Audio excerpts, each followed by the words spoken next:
Assalamualaikum warahmatullahi wabarakatuh.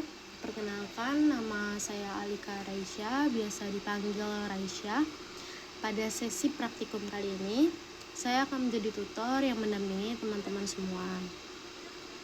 Pada kesempatan kali ini, kita akan mempelajari salah satu algoritma sorting, yaitu Quickshort, menggunakan bahasa pemrograman C. Kita akan melakukan coding dari awal untuk memahami bagaimana algoritma Quickshort bekerja secara menyeluruh. Nah, langkah pertama yang akan kita lakukan adalah mengimpor pustaka dari bahasa C, yaitu include studio.h. Nah, setelah itu kita akan membuat fungsi utama, yaitu fungsi main atau in-main, yang akan menjadi titik awal eksekusi program kita.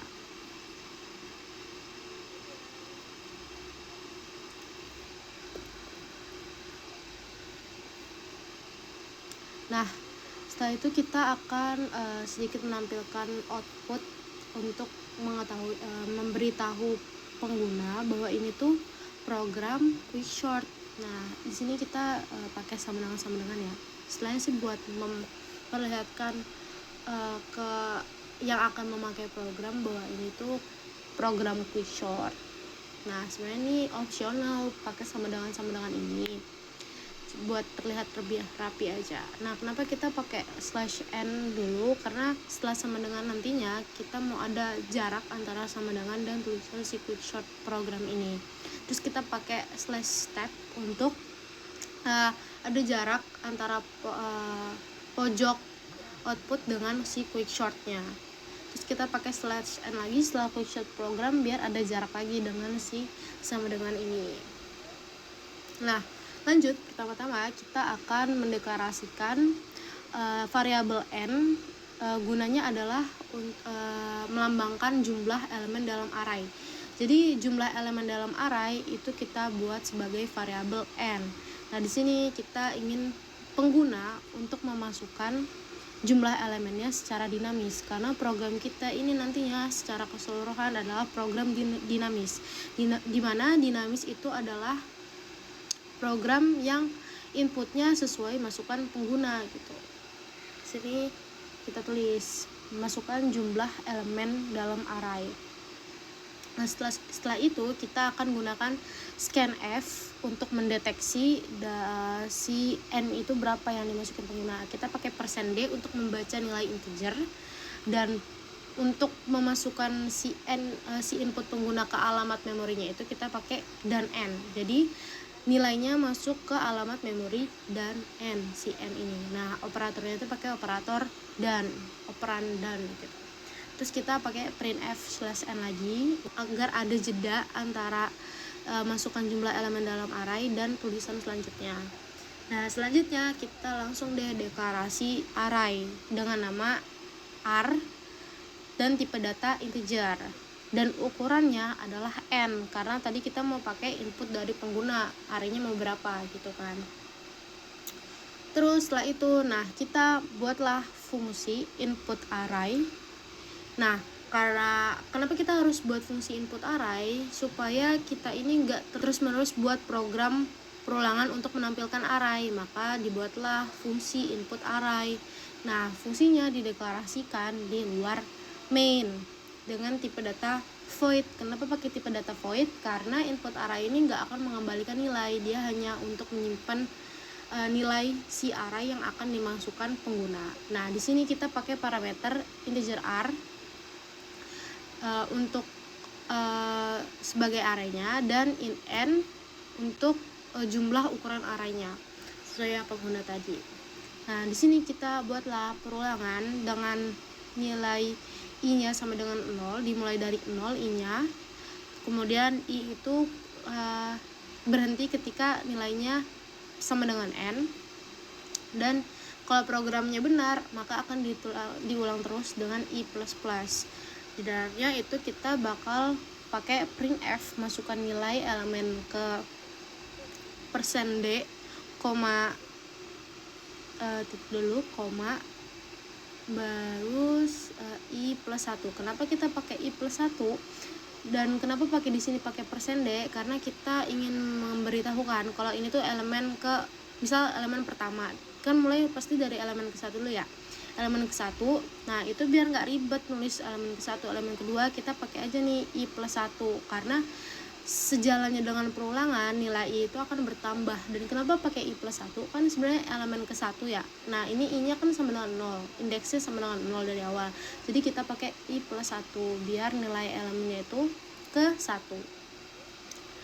Terus lanjutlah kita akan memberikan scanf. Nah, scanf itu nanti kayak tadi persen D untuk membaca nilainya berapa, dan nanti disimpan ke array index I. Kita pakai operandan lagi buat nyimpen nilai arraynya di index I.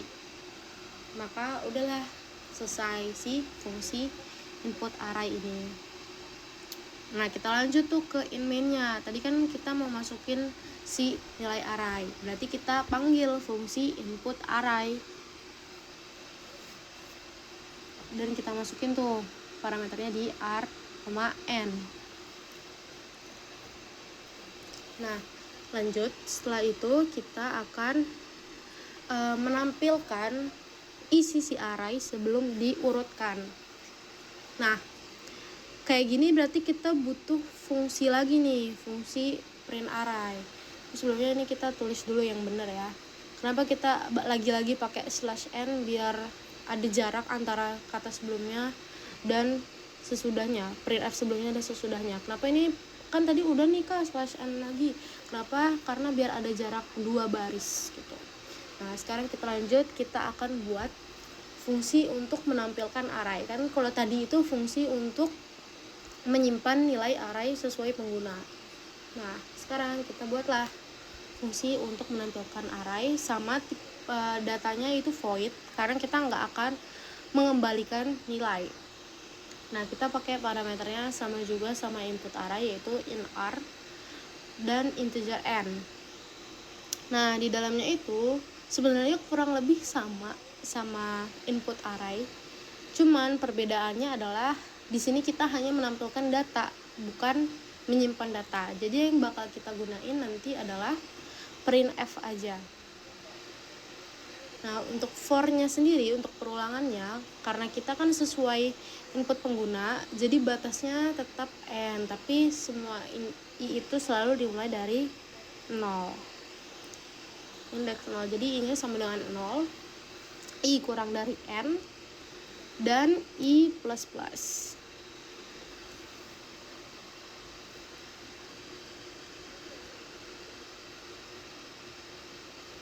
Terus kita di dalamnya baru tuh di printf buat nampilin si arraynya.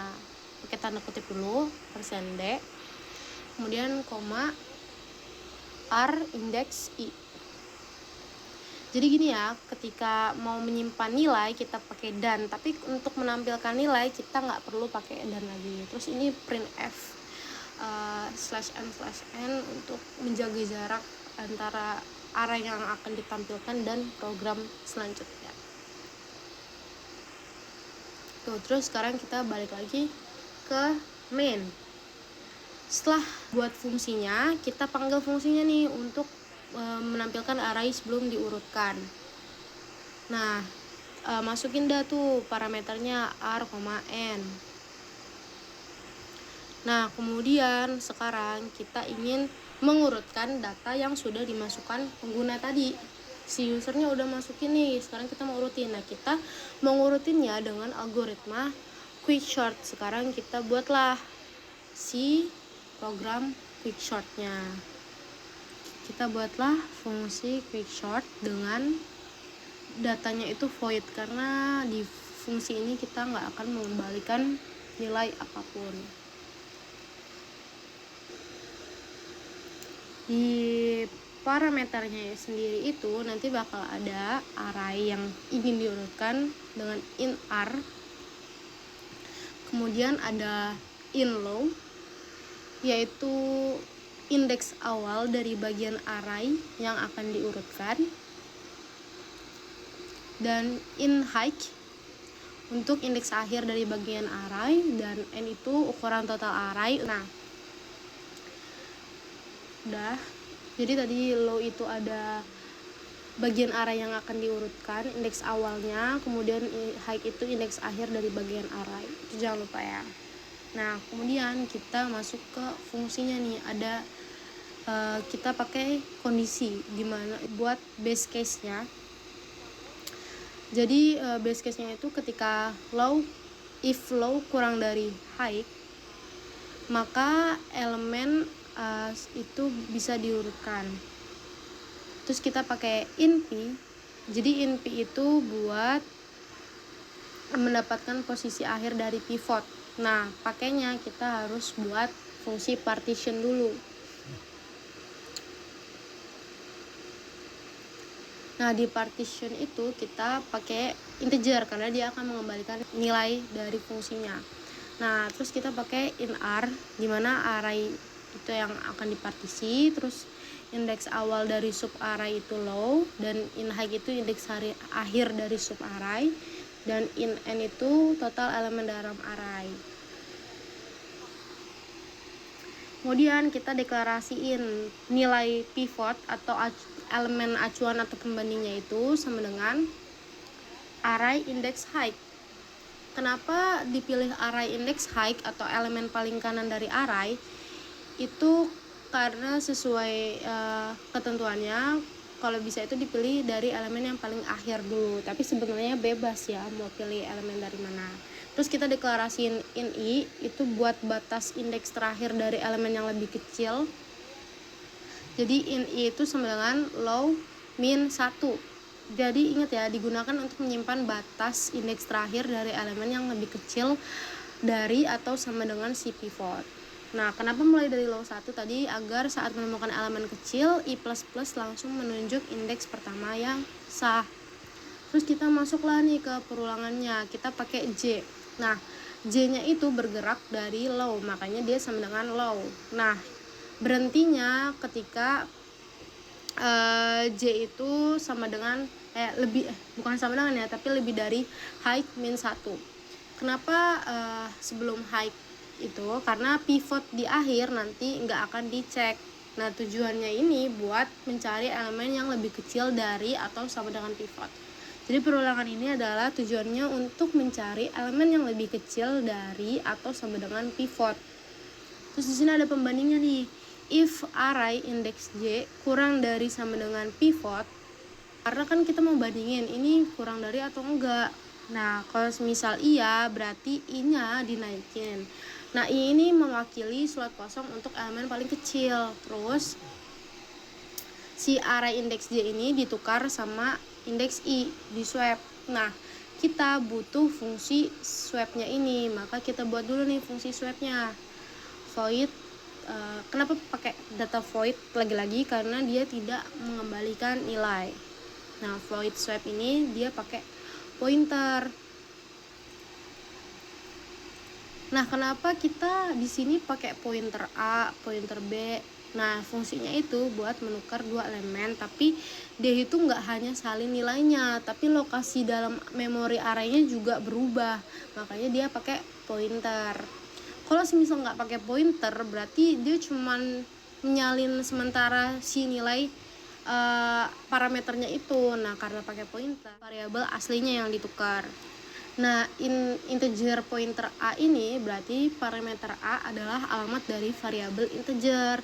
Nah, makanya pointer A itu adalah nilai di alamat itu gitu loh.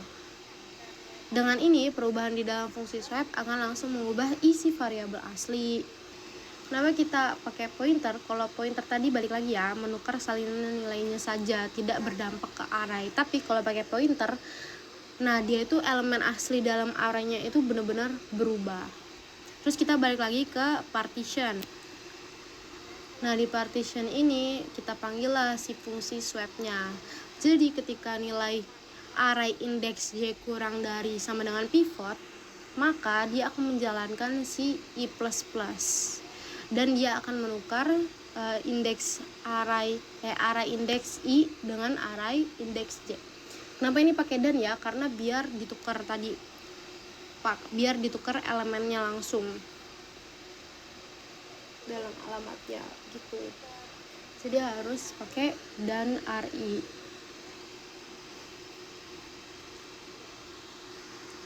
Kemudian di akhir perulangan ini kita akan menukar pivot dengan elemen di I indeks I plus 1, yaitu posisi pertama di mana elemen besar. Nah, ini akan membuat pivot di posisi yang benar secara urutan ascending. Oh ya, di sini kita pakai printf dulu ya. Jadi langkah setelah partisi dengan pivot persen D.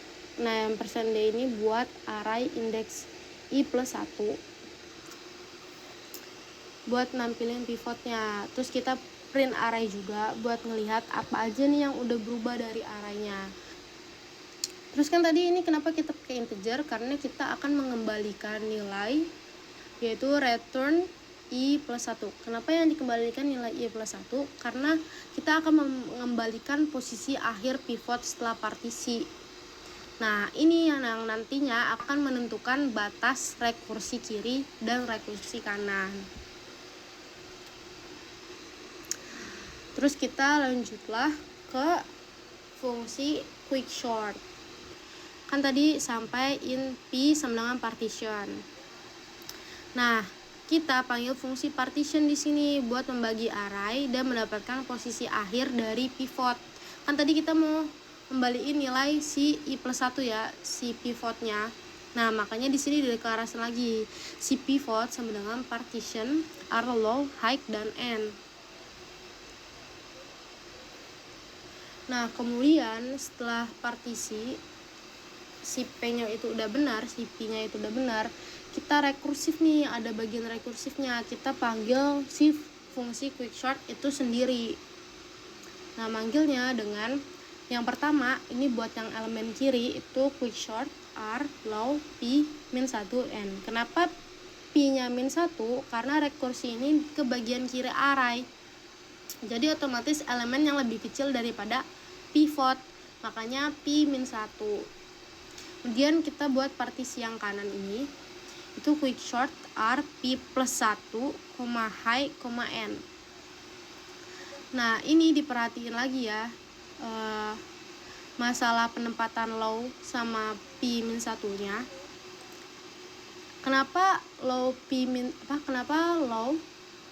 dulu baru P min 1? Karena indeks awalnya itu tadi dari low. Ini yang buat yang kiri ya. Indeks awalnya dari low dan indeks akhirnya di P min 1. Sedangkan yang kanan indeks awalnya itu dari P plus 1 dan indeks akhirnya itu di high gitu. Makanya beda. Terus kita coba untuk cek dulu programnya. Kita save dulu deh programnya. Belum di save ternyata.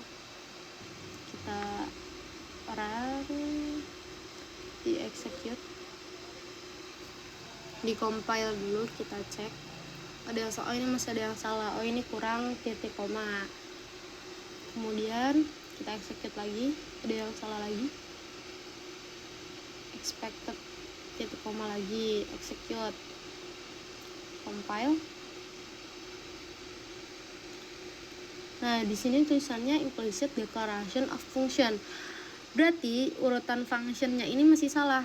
Karena di sini kita udah masukin partition, jadi kita harus pindahin si partition ini di atas fungsi quicksort.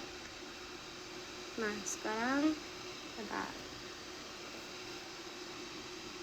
Ya, conflicting types. Nah, sekarang kita pindahin si partitionnya terlebih dahulu ke atas fungsi quicksort. Udah. Terus nah, swipe juga nih ketinggalan. Fungsi swipe-nya udah dipakai di quicksort tapi dia belum deklarasiin, makanya dia harus pindahin ke atas dulu nih sebelum partition. Nah, udah, sekarang kita compile lagi. Print F kurang F. Kita execute.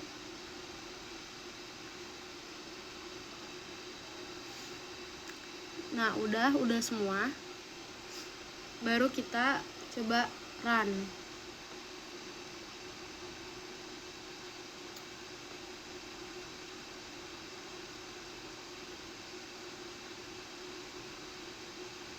Sebentar ya, execute, kita compile dan run. Nah di sini udah nih, oh ini masih quickshot programnya kurang n slash n dimasukkan, jadi kurang bagus. Jadi kita tambahin dulu slash n ya.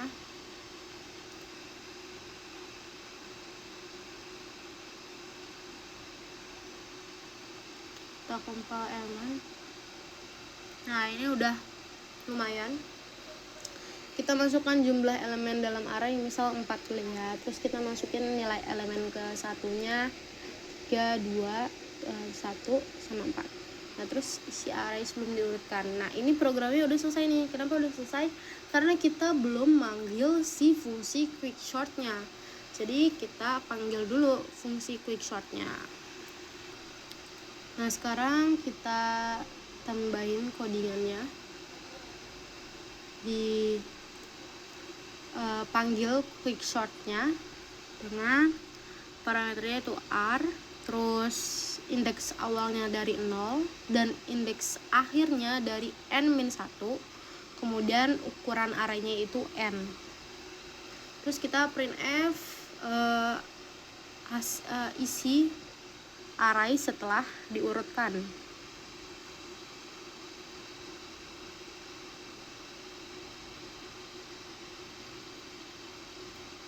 Secara ascending, jangan lupa.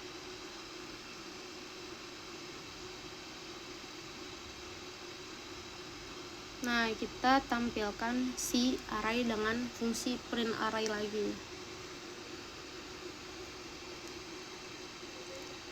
Terus kita return 0 dalam artian bahwa program ini sudah sukses. Dan sekarang kita run programnya. Elemennya masih sama yang tadi. Masukkan jumlah array 4, 3, 1, 2, 4. Nah, di sini tampil elemen arraynya. Isi array sebelum diurutkan itu 3, 1, 2, 4. Terus langkah setelah partisi dengan pivot 4 itu masih 3, 1, 2, 4, belum ada yang berubah. Baru tuh setelah proses tadi pivotnya ditukar jadi 2. Nah isi array setelah diurutkannya itu benar ya, 1, 2, 3, 4. Selesai program kita.